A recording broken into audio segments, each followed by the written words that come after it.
Hey, what's up, church? Welcome back to day 4 of my reflections on leadership based on the book of Judges and the story of Deborah and Barak. So if you missed the story, the first reflection kind of goes through it, but shortly, Deborah gets a message from God calling this guy called Barak to come and lead an army into battle. Barak eventually comes to Deborah and kind of says, I'm not sure on this. I'll go, but only if you come with me. And Deborah says yes, and then they go out and win the battle. Now, we don't really know for certain why Barak said no and said he would only go if Deborah came with him.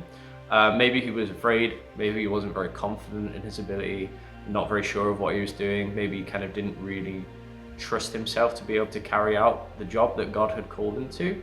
But either way, Deborah said yes. Deborah stepped up when Barak needed her support, and she was able to go with him and help him. And presumably that she was able to encourage him and kind of lead him forwards and kind of support him and kind of say, hey, you can do this kind of thing, and just be there. And like a big part of leadership, I think, is basically encouraging others and kind of being able to support them and show them love in that way. How many people do you hear when we kind of ask them to step up as a volunteer or anything like that, or even you at home and me, I feel like this sometimes too, when it's kind of I don't think I'm capable of doing that.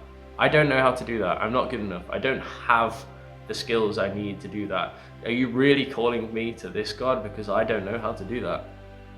But quite often all we need is a bit of encouragement from somebody. We need somebody to say, no, you can do this. I promise you can do this. I'll come with you and support you and help you along the way, but I know that you can do this, and God has called you to this because he knows you can do this too. So a big part, I think, of leadership is about encouraging others and also seeing the potential in them. God and Jesus with his disciples and the people around him sees so much potential in those people, and God sees that same potential in you and everybody else.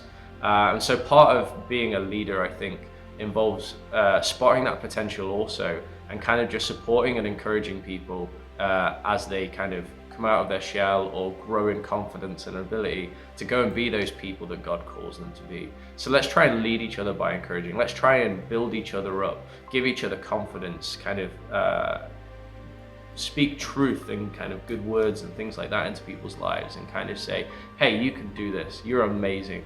We love you.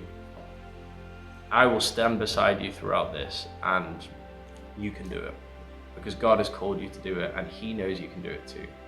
So yeah, join me tomorrow for my last reflection on the story. So yeah, see you tomorrow. Bye.